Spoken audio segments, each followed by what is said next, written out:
Hello, and welcome to Conversations with Reverend G. I am Reverend Grenetta Mason, aka Reverend G. I'm here every Monday night on WEMS Radio from 8 p.m. to 9 p.m., bringing you spiritual conversations. My guests come from all walks of life with many, many different perspectives. We talk about current events, we talk about our spiritual journeys, and we bring you information in hopes that we can support you in your spiritual journey. I talk about the spiritual toolkit. We talk about the different practices that we have in our spiritual toolkit that may support you. My goal here is to support you in living your best life with joy, with grace and ease. And tonight, I have a very, very special guest. My guest tonight is Nancy Schick. Nancy is a lawyer, she's a mediator, she's also a speaker, an author. She has done so many things. I am sure you will enjoy our conversation tonight. You can find me on Facebook as Reverend Grenetta Mason, also on YouTube as Reverend Grenetta Mason, and on Instagram as Rev Grenetta. So join me for inspirational morning daily quotes and just joy and laughter. Hey, Nancy, welcome to the show. Hi, Renetta. It's great to see you. At some point, this pandemic stuff will be over, and I'll be able to see you in person again. Yes, exactly. So it's great having you on the show. So introduce. I generally like give all the titles, but then I leave room for you to introduce yourself. Yeah, and you made me sound really good. So I'm not sure I can top that. I'm just a human being. That's really the way I relate to myself at this stage of my life. I'm Mhm. just a human being trying to make it through like the rest of your listeners, your viewers, and like you, right? We live in some challenging times. Exactly. Yeah, but Yeah. we do a lot, I think, because it it's that search for meaning and finding our place in the world. And I think that's been a long journey for me. And I'm still figuring it out. And I do a lot of different things because I want to live as big and as full as I can in Mhm. whatever time I have here. Mhm. Yeah, you know what came to mind when you said I'm a human being. We all also operate out of human doing a lot of times, right? And so, That uh, might also be why I have a long list of things that I've done. yeah, exactly, Trying right, to earn my place in the world, right? And right, then ultimately you realize that the fact that you're here, you've probably already earned some sort of space, right? right, exactly. And I really get into that, and understanding that you've earned that space and understanding why you're here. Because you mentioned about being human and looking for that purpose and the things that we do. We're always in search of how can we be a contribution, right? What is our purpose? And I think that's the age old question: what is my purpose? And people are, we talk about seekers, and they're seeking, what contribution can I make? Why am I here? And I think for me that resonates with spirituality in a sense, right? Because you can find your purpose through spiritual practices, through different yeah, I would say spiritual practices. You can find that. And just through life and everything that you do will support you in finding that. And we all use different things. One of the things that would be interesting is talk to us about your spiritual journey. And then we can then move from there. Yeah, so I grew up in Kentucky in a very Catholic family, Mm, and so Catholic that several of my first cousins and second cousins are priests and nuns, or were. Oh, My mom was the youngest of nine. mhm. So, my first cousins are my mom's age. No, oh, okay. Right. And Okay. so some of them are already gone, and then my second cousins likewise. But I grew up in that environment, and as a child, you just go with what your parents or your family members bring to you. And Mm, I value that I was given some sort of belief system early on, mm, but um, my dad didn't take care of his responsibilities, and we struggled a lot after he left because mm, he didn't pay, and then we couldn't afford to go to the church and the church school and right up the street from my house anymore. and mhm, and and when suddenly oh, the church is going to turn its back on us. Even as a child, that's the way it mm, felt, is that suddenly I can't mm, be with my friends. I can't go to the mm, school where I want to go. And I mhm, think that was where that first moment occurred of like, wait, maybe there's more to this mhm. than meets the eye. And even, and I was maybe 11 when that occurred. Okay. And even I can remember being in classes, and here we are in the classroom talking about how we're all equal, Mhm, right? We're in this religious education, mhm, but even as a young girl, I knew that wasn't true. mhm, And I can think of family experiences where I started to get aware that people are put in different categories for unfair reasons. mhm, And mhm, I think mhm, that was when I started, questioning, still embracing things that about love, when it all came down to the end, to how do I make sense of these conflicts. I came back to, well, God is love, right? mhm, mhm, mhm. And if God is love, anytime I'm not being loving or other people are not being loving, we're probably not doing what God wants us to do, right? Right. So that's where it started for me. And then it became this long journey of, okay, now that I'm questioning the execution of religion, Mhm, right? mhm, mhm, As an expression of spirituality. mhm. Obviously was not able to put it in those terms. Right. Now, At 11, right? I wasn't brilliant, right? Still am not. Right. I'm Right. still just a human.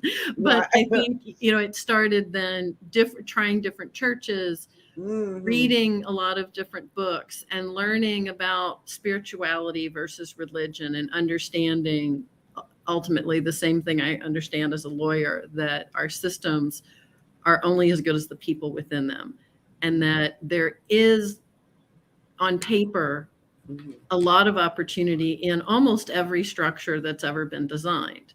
The problem with all of them is that you need human beings to Right. To run them, right. Execute. Right. right? Right. And yeah, we're not effective machines a lot of the time. Exactly. Because of emotions that we put Yeah, into the whole thing, right? yeah. Yeah. Um, so how did you decide to become an attorney? That was another one of those, like somehow I just get led, and some of that You was just follow, right? right. It's like, and I say that now, and it doesn't always feel that way. Mm-hmm, Obviously, as at this age, I can look back at my life and see that the journey early on was about trying to prove that I had a right to be here. Right. And I think a mm-hmm. lot of people can relate to that, that we spend so much time in our lives just trying to justify our very existence. Yeah. So, for those of you that might even be feeling that right now, Mm-hmm. the fact that you're here, there's a purpose for it. Yeah. And just be with that. Mm-hmm. Just be that with that for now. You don't have to figure out what it is. I can tell you, if there's one simple thing, you're here to love, Mm-hmm. right? Mm-hmm. So that's what I ground yourself in, that, and to be loved. So Mm-hmm. I start there, and believe it or not, I'm in that conversation in response to how did I become a lawyer, right? And it's Right. because I saw a lot of hurt, Mm. and I went into law school thinking I was going to help people a lot more than than I think sometimes lawyers do, which is why I got the mediation and coaching certifications, right? Because I had a different idea of what law was. I may have even thought it was a little more black and white when I Mm-hmm. started law school. Mm-hmm. I thought rules were easier to implement than they are. Right. Right? And Mm-hmm.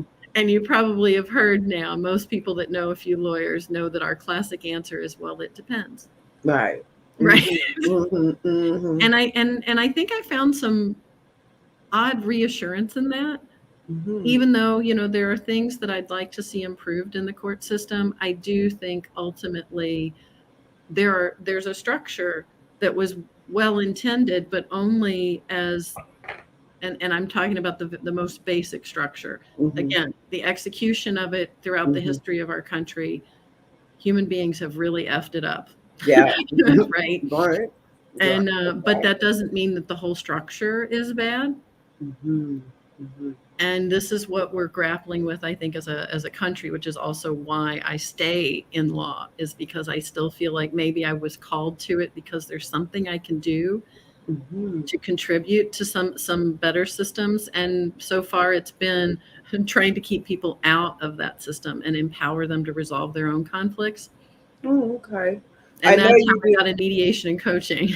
Yeah, okay. So through your mediation and coaching, you keep them out of the court, right? Yeah, that's Mm-hmm. always my goal. There Mm-hmm. are obviously some circumstances where the type of case is not conducive to mediation. Mm-hmm. Like when I was assaulted, my criminal case, I did ask for restorative justice, Mm-hmm. but there were things that occurred throughout the procedure that ultimately made that very unlikely that it was going to be productive. Mm-hmm. And that was a hard thing to take on. But for the most part, we end up in court because we feel powerless, right? And even in my own lawsuit, I filed because I tried every other avenue Mm-hmm. to be heard and to Mm-hmm. resolve things outside of court. And I had an opposing party that Mm-hmm. was not interested in that. So that does happen sometimes, and you do have to go to court. And then sometimes the court will still tell you to go do mediation. No. Mm-hmm. Mm-hmm. You were had a lawsuit about the assault. You were saying, oh, Well, I did. what I've was that? been I was in criminal court after being assaulted, but Oh, I okay. had another lawsuit, an employment lawsuit, where I was a Oh, okay. plaintiff against a prior employer. Mm-hmm. And, at the time, it was really, I was just trying to get my commissions from, and Okay. back pay. And I think you were probably with me when I recorded the video about how Mm-hmm. I didn't really want to sue, but Mm-hmm. I felt like I didn't have a lot of choice. Mm-hmm. I called the wage and hour division trying to collect on my commissions that were owed that I'd already earned them, Mm-hmm. and my former employer didn't want to pay. So that left me in a situation where I had to call wage and hour. They did an intake. And so this is where if you're an employer, this is Mm-hmm. good information for you, because Right, right, I right. would not have sued. I might not have even recognized I had a case beyond the wage and hour if it hadn't been for me calling the Department of Labor and Mm-hmm. them doing an intake and asking all the other questions that then referred me to the EEOC. Okay. Okay. So, that's how things roll out. Mm-hmm. Is it starts with something that's very fixable, Mm-hmm. and if you're not willing to take the time to resolve that immediate situation, there's a good chance that all the other things that you haven't been resolving are going to come out in that lawsuit. Mm-hmm. So you work with employment issues. I do. Okay. Well, that's really cool. I know also you have, I love your company, Third Ear. Yeah, they're Working there. with your third ear. Tell me a little bit about that company and how you got started with that. And I love talk about the listing with the third ear. Yeah, so it It started as a presentation to the Southern California Mediation Association. You Mhm. know, I they had a request for proposal. I put the proposal together, trying to bring the mediation tools into a more palatable form. So that's how it Mhm. began, was Mhm. just presenting it as, this is not something that needs to be confined to mediation. These are skills you can learn that will make a lot of different areas of your life better. Mhm. And Mhm. it started with, similar to how, third eye, which you mentioned, right, is like, there are belief systems where you have a third eye, Right. which is where your wisdom center is, right, and Mhm. what where your third ear is. If you look in the English word heart, it's right in the center. And Mhm. I don't think that's coincidental. Mhm. Right. Right. Right. Now obviously that's a very spiritual view of it. Mhm. And you have to grapple for yourself whether you believe something created us and created language, or all of that. But for Mhm. me, that's where third the third ear came from. And so what I work with people on, including in the employment setting, is learning to listen with more compassion. And we talk about how, with some of the very explosive topics like sexual harassment, Mhm. um, LGBTQ issues, race issues, religious discrimination issues, that you don't have to agree with someone to listen to them. Mhm.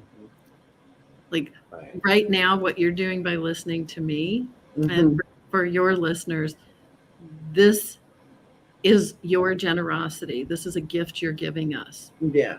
And you may not agree with everything I say, Mhm. but ideally you'll take some of this in for yourself, because that's what I want you to do, is take it in for yourself Mhm. and see, where can I apply some of this? Where can I be more compassionate? Where am I listening through a filter of right and wrong, Mhm. right? Mhm. I'm better than you. And that's where that conversation that I was in my early years, of, I'm just trying to prove I have a right to be here on this earth. That Mhm. that you Mhm. know that it's okay that I was born, even though I'm flawed. Mhm. Mhm. And it's Right. okay that you're flawed. We all are. But Right. that still means that you have a space on the earth, right? Like, it's okay that you're here. It's beautiful that you're here. And And it's in that continuous struggle to prove that we have that space, right? We're just continuously moving through different things and sometimes not even appreciating what we have right at hand, right, but always thinking there's something more we have to do to prove that we really do belong, when it's really simply just, I would say, finding some practices that support you, right? And yeah, just knowing, right? What is it? Because I think a lot of the stress comes from us always on that we have to do to approve who we are. But that's just how it is in this whole world, right? So when you can find a community that really supports you in, expressing yourself through not having to do all that and knowing that you're enough, right? I think right, that's why I love some of the communities I'm in, right? yeah, And I think also people look to be in communities where they are like-minded people, where they can be heard, right? So I like to promote different communities like that. I did mhm, Momentum, and I think it was like really great, right? It's a great Momentum education. I met great people there. I love the community because it's about taking care of yourself, but at the same time taking care of the world. It's like when you give out, you'll also receive. So it's really about knowing you matter, right? At the yeah, same time, making sure you let others know that they matter, and doing things to support everybody else. So that's one of the communities that I really love and I support, right? So the whole idea of just not having to just be on that rat race and do all that, right? I think that old term, the rat race, right? Yeah. And that's why I Well, promote. somebody once told me that rats are smarter than we are, right? And if you know the book Who Moved My Cheese, Yep, I right? know the It's book, like right? rats are smarter. They don't Brilliant, keep going down that hole if there's right, no cheese there, right? right, exactly, So you have to be able to replenish yourself, right? exactly, And that's part right, of what you do by putting yourself in communities. yeah. But I'm with you. I like having my core community that I know is going to support me, Hmm. and I have my small community of people who will support me. Maybe they won't always agree with me Right. because they love me enough to tell me when I'm going down a road that might not be the right path for me, and they'll challenge me on some things. But I also like to put myself in positions where I am going to be challenged, where I am going to Hmm. hear things that maybe I don't want to hear Hmm. and maybe that hurt, right? Because again, you don't have to agree with someone to listen to them. And a lot of what I think is going on right now in the world with these divisions, it's Hmm. because people don't feel heard. Right. And it's also back to what happens in the courtroom. So I see that so often. It's just that there's been a breakdown in communication, which sounds so cliche, Right, it does, right? But and I think we simplify it to a point where it's like, oh, so if we talk to each other, it's just going to be okay. But it's not just about saying the words, right? And you've heard me talk about giving a complete apology. right. Like, just saying I'm sorry isn't enough. The action has to back that up, and Hmm. that may take time, Hmm. Hmm. right? You have to not just say you're sorry, but be specific about what you're sorry for. Say why you're going to, what you're going to do to make sure, not excuse it, right? Don't go there. It's like, I'm sorry for Hmm. whatever it is you did, and then here's what I'm going to do to make sure I never do anything like that again, Hmm. right? And then you have to do that to Right. show people that you're really committed to making a change. Otherwise, they're not going to trust you. Just saying I'm sorry, like a child of, like your parents used to say, okay, kiss and make up. Right. Doesn't work. Yeah, trust me, I've dealt with enough sibling rivalry issues as with adults, like, Mhm. and Right. and let me tell you that kiss and make up thing. No, those all those little disputes from childhood Let's come deal out with when the parents die. it. Right. Oh, I'm sure. Oh, wow. It is interesting when we talk about, when I listen to you talk about communication, and what goes through my mind is how many people understand that, or how many people can we talk to about communication? Because that's my thing too. How many people can we say, please learn how to communicate? And it just, as you spoke about it, it seems so simple, but then in my mind it's like, we get emotional, we can't talk Mhm. about it, we say things we don't mean, and you just laid out this little plan. Oh, I'm sorry, what can I do? Right? How do we get to that? And yeah, And how. that's where having the spiritual toolkit, right? Right, I right. think you and I kind of agree on some of the things that we find very helpful for ourselves. And Hmm. I think there is that was an early one that I learned at a interdenominational church of, kind of remember when they started the whole WWJD, what would Jesus do? And I was in my 20s when that started. Right, right, So, I'm not shy about how old I am either. So right, it's like, right. I've lived a little bit, Yeah. and I found that to be a nice point of reference, almost like the rubber band that you can pluck, right? And that's the Hmm. bracelet. They had bracelets, right? And I think they probably still do. And I could then go, is this the most loving thing that I can do? Now, obviously, when your emotions are way up here, you're Hmm. not able to access it. And I think that's the other thing that really inspired me to create Third Ear Hmm. was it's that I know, and I've learned even more as I've explored psychology and learned more about how the brain is actually processing it. There are studies that show when your emotions get too high, you take zero action, Hmm. right? So Hmm. what my goal is to bring your emotions down to a level where we can have a more objective conversation, Mhm. right? And then we can focus on what's the real issue. Mhm. Mhm. And we take them. Sometimes it's 10 issues, Yeah. sometimes it's 20, but we start Mhm. taking them apart. And Mhm. usually what we'll do is try and find the small win to start building Mhm. momentum, just like you would do if you were going to the gym after gaining a lot of weight. You Mhm. don't start lifting 250 pounds on your first day, Right, right? right, So we right. start you with a little 5 or 10 pound weight.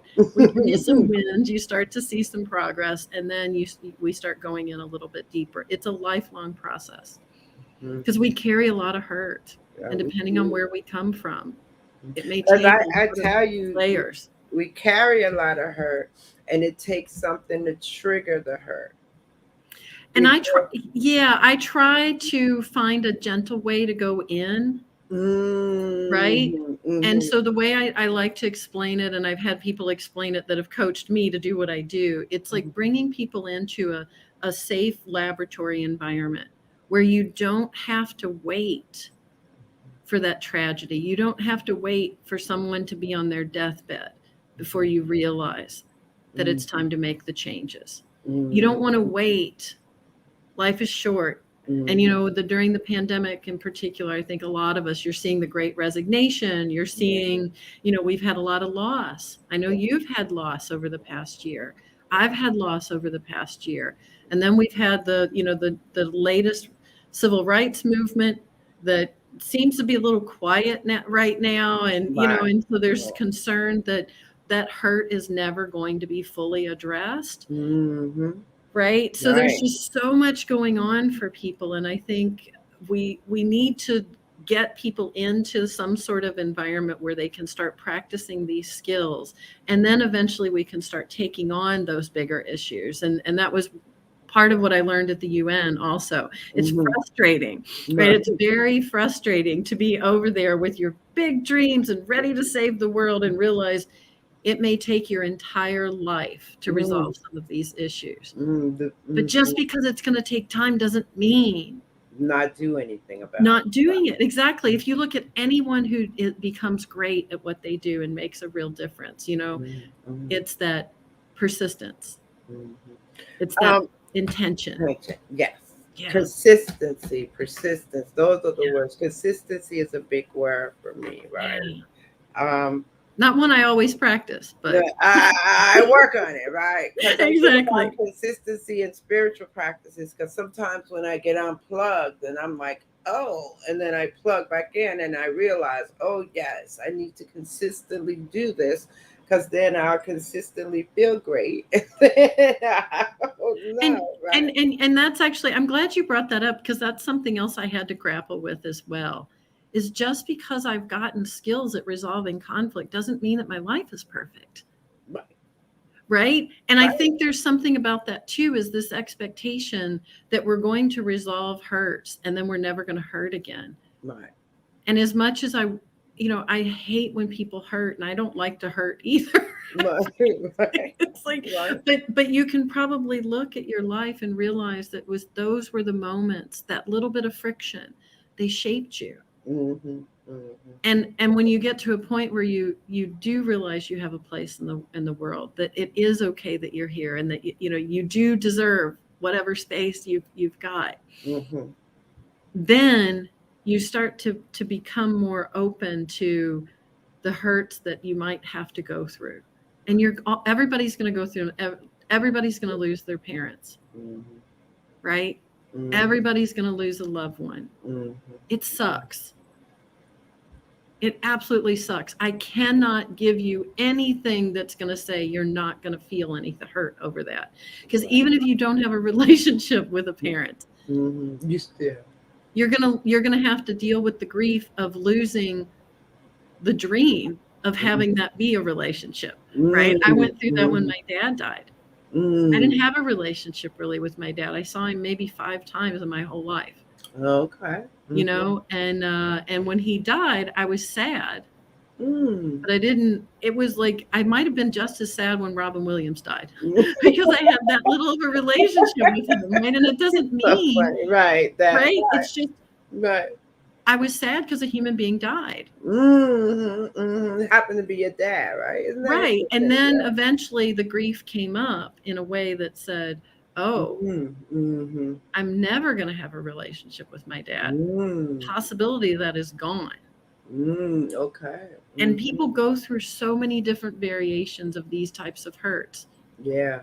Yeah. But one of the lovely things about it is that we all go through it and we can relate.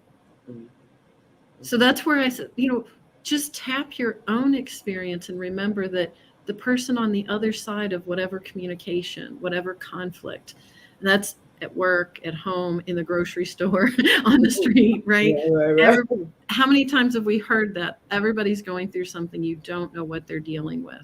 And Exactly. Over and hurt over. people, Right. right? Over and over. All the time we hear that. Yeah. I was, as you were talking, I was thinking, 2.5 years pre-COVID, right? Now Yeah. COVID.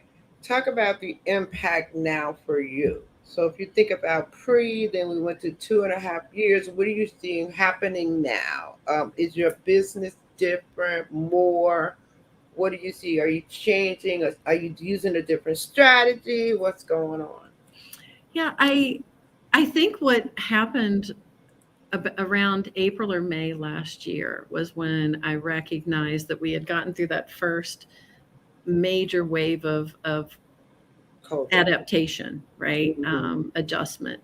And Hmm. that was, the first part was really difficult for a lot of my clients because they had to close or they had to Mm. lay off people. And a lot of my small business clients, those were the ones that were calling for that.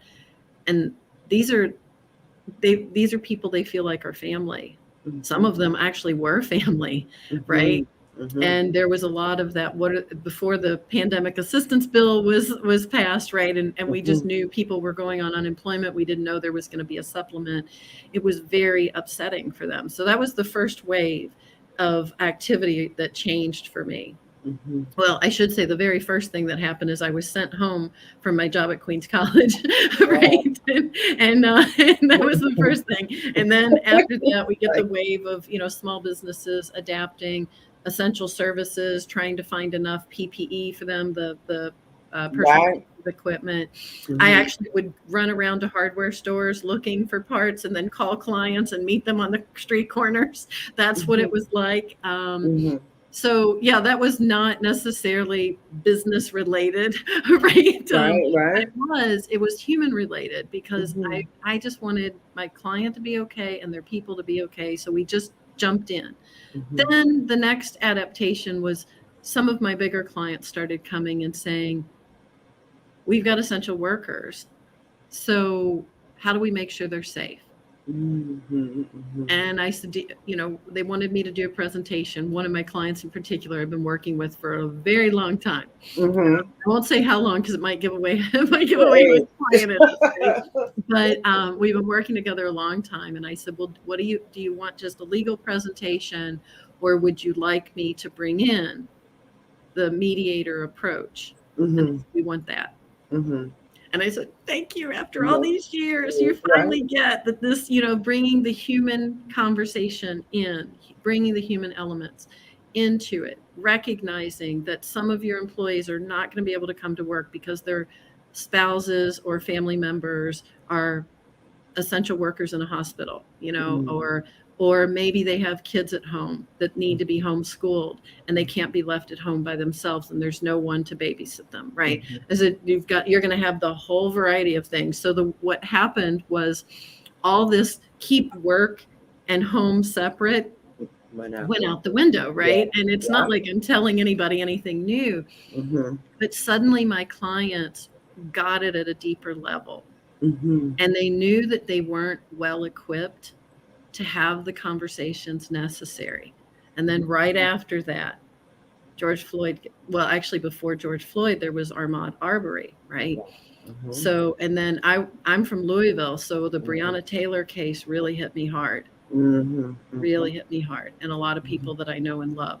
And so then you had that coming into the conversation. So then they're going, we don't know how to deal with this because our whole existence has been about keep it all separate. Mhm, And I said, well, here's the the secret that you didn't want to face. Mm-hmm.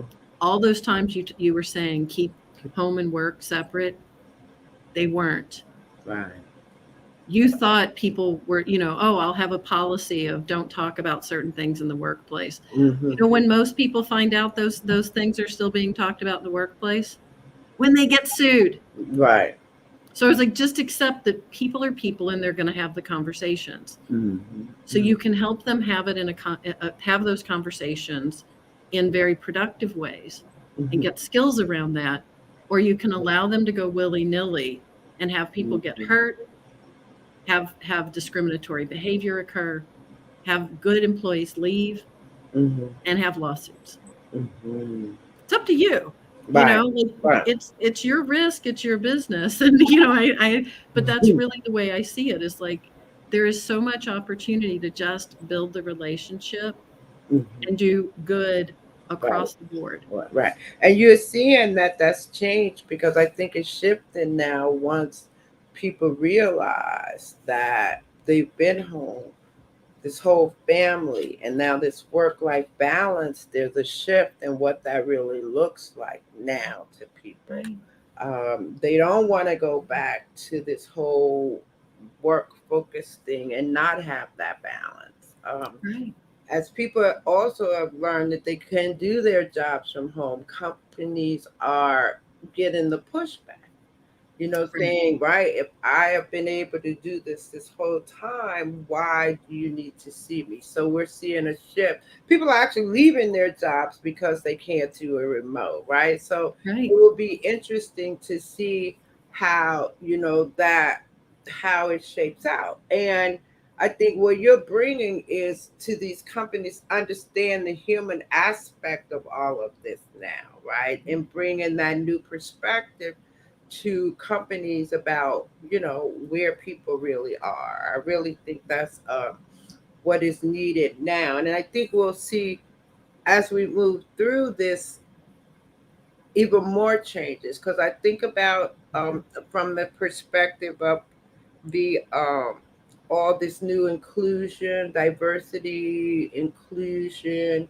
and all of that. And it's been happening a long time. As long as I was in corporate, they were talking about affirmative action, and they were just talking about it, right? A lot of Yeah. diversity committees and all of that, right? So if we're seeing all these new changes, I think you're probably on the leading edge of all of that with the skills you have, right? It's like the lawyer, the mediator, right? All of And it's funny, thank you for that. That's very flattering, but I have to also recognize that, and I think you and I've had these conversations as well, that I'm still limited in my understanding, right? mm-hmm, Just like mm-hmm, as much as I want to understand you personally and your story, I'm never going to see things through your eyes, right, absolutely, right? right, Likewise, you're never going to be able to fully see things through my eyes, right, right? right. And that's something that comes into the training that I do with my clients also, Mm-hmm, is just accept that, but you do your best. And just because you're not going to get perfection doesn't mean you don't try. Just like we said, like you're always going to have people that are on the fringes. mm-hmm, And, just because you have one person who's very vocal and maybe taking things too far doesn't mean you shut down a whole movement. It doesn't mean you dismiss the even in an individual conversation, right? Just mm-hmm, because they say one thing you don't like doesn't mean you dismiss everything they've ever said, mm-hmm, right? And there's something around that of just recognizing we're going to make mistakes and giving some room for correcting them, mm-hmm, but also understanding that not everybody is sincere in their apologies, right? That's why the action is so important. So, right. I'd like to think I'm on the cutting edge of it, but um, but I know that I can't do it alone, Mm-hmm, right? mm-hmm, That's the other mm-hmm, thing. And there are a lot of amazing people out there that are doing great work. And I try to align myself with them, learn from them, teach them. We share. mm-hmm, That's another thing that I think we can all learn mm-hmm. is to share more resources. I'm really out to change conversations in the workplace from that kind of master servant type culture that we've had Mm-hmm. for a long time to Mm-hmm. more of a what I call an employment partnership for the furtherance of the business goals. So, right when you start seeing it that way, you start seeing yourself as an employee as part of the process. As a manager, it's no longer I have to force people to do things. It's how do I take the best skills of my employees and further them? How do I Mm-hmm. give them a lot of room to blossom and grow within the job and possibly within the in the business? And sometimes it's also outside of the business. That sounds revolutionary to me. I think it does. Like I'm sure there are going to be people that see this that think I'm a total radical and not the attorney for them, and that's okay. If Right. I'm not the attorney for you, do not hire me, right? It's like, and it's probably going to be somewhat mutual because I really am about that. It's like Mhm. there's room for all of us. Yeah, And I absolutely. do think that the best will come out of most people when they're being heard Mhm. and loved and Mhm. respected and Mhm. treated with compassion. Mhm. It No, doesn't I mean the agree. hurts are going to all go away and we're going to have a perfect world. Right. We're still going to have natural disasters. We're still going to probably, from what they're saying, we're probably going to see more pandemics in our lifetime. Mm-hmm. So don't worry about that. There's going to be plenty of conflict to help you have that friction you need to grow. Okay. So And let's just stop creating new ones for no reason, and right? it leads me though when you say that we're probably still. So let's talk about what brings us peace. What things can we use? What's in the spiritual toolkit? So if it's always going to be this way, how do we have life and then still find the joy, the peace, the moments, right? And we could talk about that through, we talked about consistency.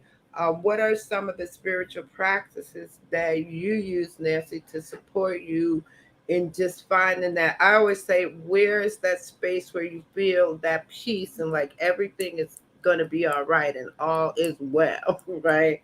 Yeah. And What? and and I can tell you having, just lost my mom a couple of years ago and it was very, very painful.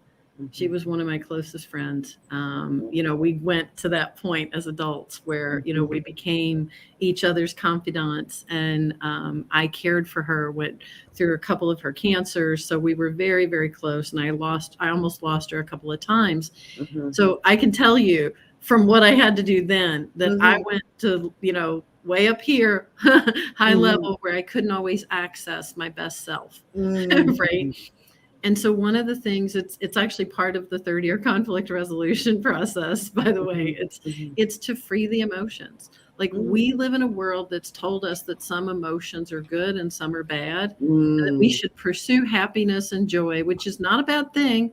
But right. again, don't expect it to be there all the Oh, time. mhm, mhm, So if you feel angry, that's fine.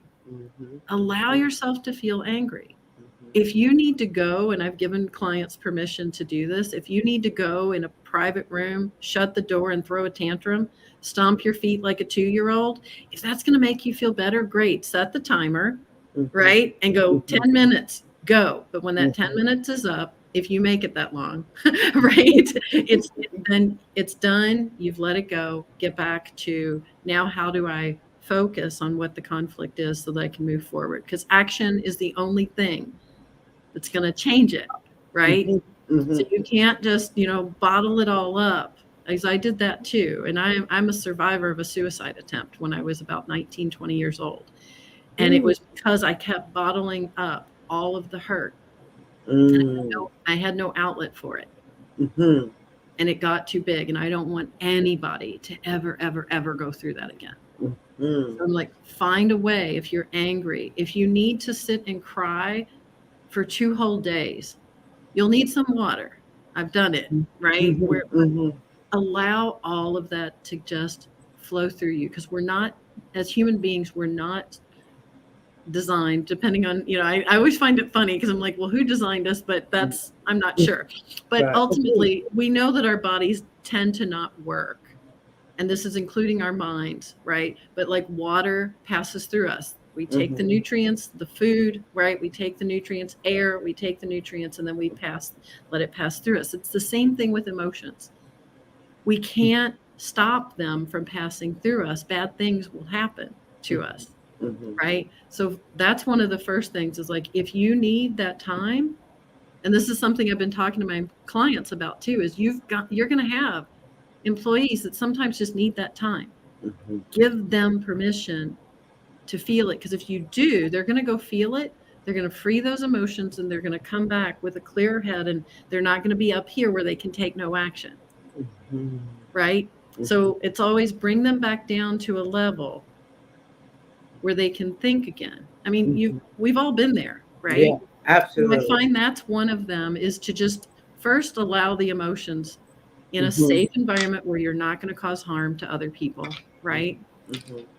That's the big thing, because you don't want to get rid of some bad feeling emotions only to take on new ones, right? Right, right, And new right, right, conflicts right, to right, resolve. There right. will be plenty. Trust me. I know people, I know the world, right? Mm-hmm. There Right. will be plenty of conflict. Don't worry about resolving it all. Mm-hmm. So the other thing that I find after you can free all that emotion is go to gratitude. Right. Always go to gratitude. And sometimes I'll do something kind of radical with my Mm-hmm. clients and say, you're in conflict with that other person. I want you to make me a list of 10 things that you appreciate about them. Mm-hmm. Or what contribution do you think they're making? If it's in the workplace, to their workplace. If it's in your family, what contributions do they make to the family? Mm-hmm. What contributions do they make to the world? Mm-hmm. Ground yourself in the gratitude and humanization of them. That's going to give you a completely different viewpoint Mm-hmm. from which you can start repairing the relationship. And it doesn't mean you're going to be best friends forever. It doesn't mean if you've broken up, you're going to get married. Right? Mm-hmm. It doesn't mean you're even going to stay with your employer. You might still have your employment terminated. But what I've found is sometimes then the employer will help that person get a job. Mm-hmm. Mm-hmm. Or maybe the employee says, I want to stay on for 2 more weeks to help you train my replacement or document my, right? But you can leave relationships powerfully. We think you have to kind of blow them up. And Mm-hmm. I'm saying, no, we got enough of that. Stop it. Mm-hmm. Mm-hmm. That's really really good advice and information um, for all of us as we go through. Because I think about Me I've too. been working for a long time, right? And I Yeah. still think about even where I am in terms of my, upper management and the people that I'm talking to, and what's happening in my company. And we need a lot of what you're talking about, right?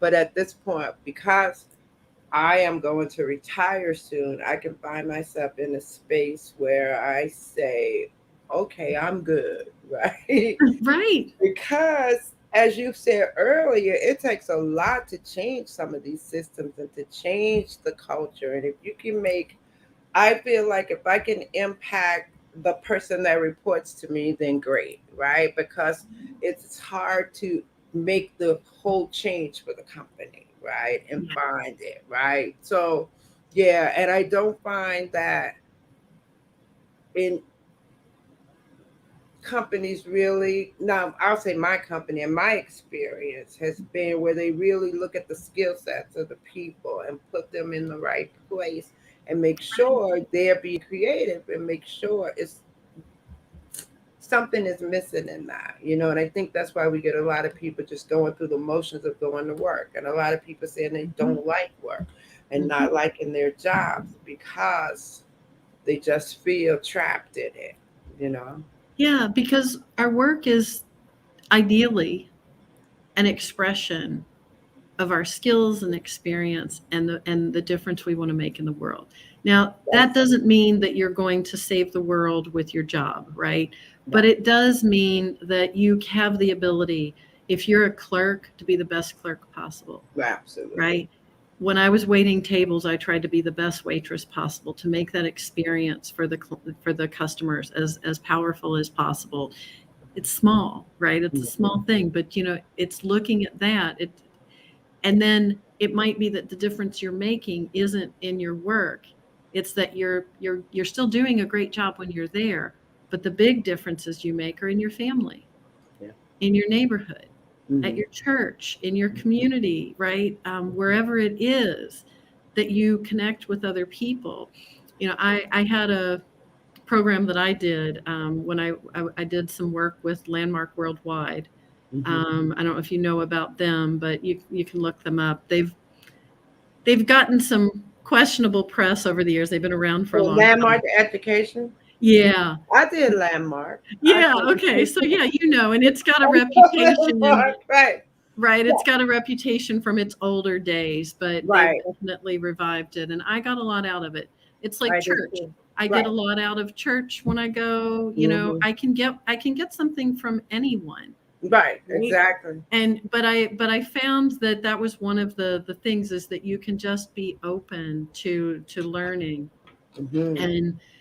And so I lost my train of thought when we talked about Right. landmark, but I Right. will I say know that because you it's were saying you definitely were it's telling me about definitely about just being. That's what it was. It's about who you're being, who you. Yeah. right? Landmark. All of It's it. not like you said, not necessarily always about what you're doing. The Mhm. action is there more for you, Right. right? And there's a Dr. David Schwartz who wrote The Magic of Thinking Big says action cures fear. So I Mhm. think that's one of the biggest things is that, action is for you. It's to Right. move you where you want to go, not to Mhm. tell other people where they should go. Right. I like that. Action does move fear. That's just like it really, really does, right? Because Yeah. yeah, Because just sitting and being afraid, like I know, right. I got some stuff. Some transitions in my life, Mm-hmm. and if I allow myself to wallow in my fear, I make Mm-hmm. really crazy decisions. I get in this Mm-hmm. little monkey brain in here, Mm-hmm. and then it just starts going. Oh, there's the emotion. Oh, now I can't do anything. Right. Right? It's just the way we work, and I have a sense of humor about it now. It gave Mhm. me so much freedom Yes, to absolutely. know that this is how we all work. Mm-hmm. At Mm-hmm. some point, we might have different triggers, right? Right. We might have different issues that needle us and Mm-hmm. cause us to go back to our 12-year-old self or our 2-year-old self or whatever it would be, right? Mm-hmm. And but we all have something like that. Mm-hmm. And instead of, playing to this idea of like, oh, I have to fix it, I'm more about like play to your strengths. But yeah, Let's figure out where absolutely. they are and let's Mm-hmm. play to your strengths. Mm-hmm. Because Mm-hmm. I don't like the idea that you have to fix other people. Because what you do when you go to people with that kind of approach, if Mm-hmm. I'm trying to fix you, the only experience I can leave you with is the experience of being broken, and you are not broken. Mm-hmm. Mm-hmm. Mm-hmm. That is very interesting because we are already whole, right? So we don't need to be fixed, right? Right. And I, what came to my mind when you were saying, uh, talking about landmark was the whole idea of being, right? Right. And I think about we started off with like human being versus human doing, right? And I always think of being. I didn't know or understand it at first. Where people like, oh, you just have to be right. But now I understand it from the perspective: if I want love, then I have to be love, right? Exactly. If I want peace, I have to be that, right? So, Yeah, we think we'll become loving when somebody else is doing it to right, us, right, right? exactly, And it's like, and how many relationships have we done that, especially in the, partner relationships where it's like, no, you go first. right, Or how right. I many want you TV to love me shows, first, right? right, right. Right? Like how many TV shows where there's the, oh my God, you said I love you first. Oh, Right? right, right, right. Grow up. Love, stop putting that faucet valve and, and shutting off love. Like just let Exactly. it flow. Exactly. Same thing with the Exactly. emotions. They're not going to kill you. They're not gonna get you right. And we have been taught to not show emotions. And I always when people want to cry, I was like cry because it's Yeah, so freeing. It feels so good. A good cry, you feel yeah, really, really great, right? it does. Afterwards, right? Yeah.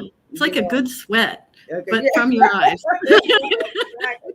I always think about the things that, yeah, just a good, I like the water. So a great shower and being in the water brings a lot of clarity for me. I could go in confused and come out like, oh, I'm so clear, right? That's So, my think tank, right? yeah, The shower. yeah, Some of my best ideas have come in there. Third year probably came in there.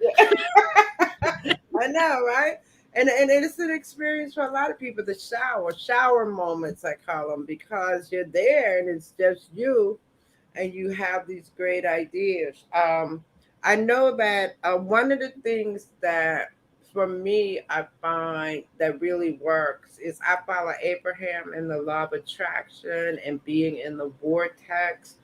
And so all of that is a part of what I use as my spiritual practices. And I have been listening to Abraham for many, many years, right? Mhm. And now I finally am really understanding it with all of the trainings and readings and the books that I've read over all the years. I'm getting to understanding like the law of attraction and who I'm being, as we were saying, is what I'll get back. So the whole being is about the law of attraction.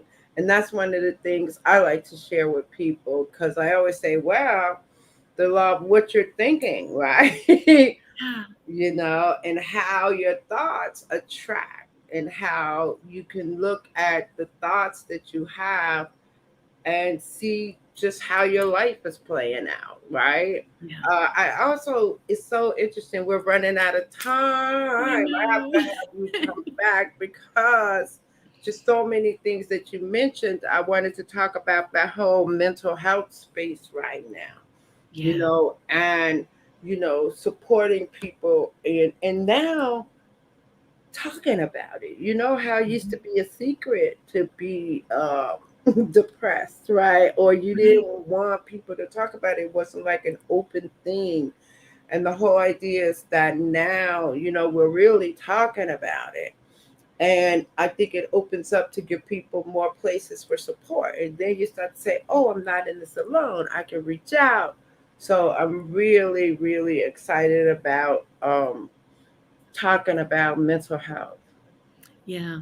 You And know, I'm actually teaching a continuing education course on mental health issues in the workplace, for the funeral directors. I mean, you can imagine the kinds of trauma that they and the healthcare workers have been dealing with through the pandemic. So we decided to offer this topic to from a little bit of a legal perspective, but also to talk about the different resources available. And I'm with you. I would not have as openly spoken about my own challenges hmm before, because I did get pegged during my lawsuit. When they found out about my suicide attempt, they tried to make me out as though mm I was unstable. And we know hmm now, like, here's the thing, either if I'm unstable, and I was unstable because, I mean, obviously I had some stuff going on that I tried to commit suicide when I was young, but right. this was when I was 26, right? hmm That happened many years prior. hmm So we had this relationship to mental health as though it meant you were always going to be struggling with mental health. And there are some legitimate diagnoses where hmm people struggle for their whole life and they have to be on medication to balance it, but medication also balances it. So there's a lot of opportunity around mental health that we have now that brings opportunities in. After I was assaulted, I had a head injury, PTSD, and depression, and probably some anxiety all bundled together after that assault. hmm And I never stopped working. And that's part of why I share my story now, because most of my clients knew I had been assaulted, but they didn't know what I was struggling with. hmm So I say that not because you have to hide it, but I say it because you can see that it doesn't mean your life stops just because you've got a mental health challenge. Right. I was able to control how much work I did and what I took on during that time because I worked for myself. But if hmm I'd been working for someone else and they had been able to do that same thing for me, I could have kept working, mm right? and that gave my life meaning, which helped me get past it more quickly, I think. Mhm. So this is what I think you're getting at is let's talk about it, let's work with people, Exactly. and let's be Exactly. compassionate with all that they're dealing with. Absolutely. Wow, Nancy, We what covered a lot. a conversation, right? So it was so great having you. I will call you back again because we could go on and on. It will be nice to really talk more about these issues and for you to share some of the great techniques that you use in supporting people. Yeah. Thank you so Thank you. much. I really appreciate you, and I will be in touch. Great. Thank you Have a again. great evening. You too. Bye. Okay, bye. Thank you for joining me tonight on Conversations with Reverend G. I'm here every Monday night from 8 p.m. to 9 p.m. on WEMS Radio. I will see you next week. In the meantime, live your best life with grace and ease.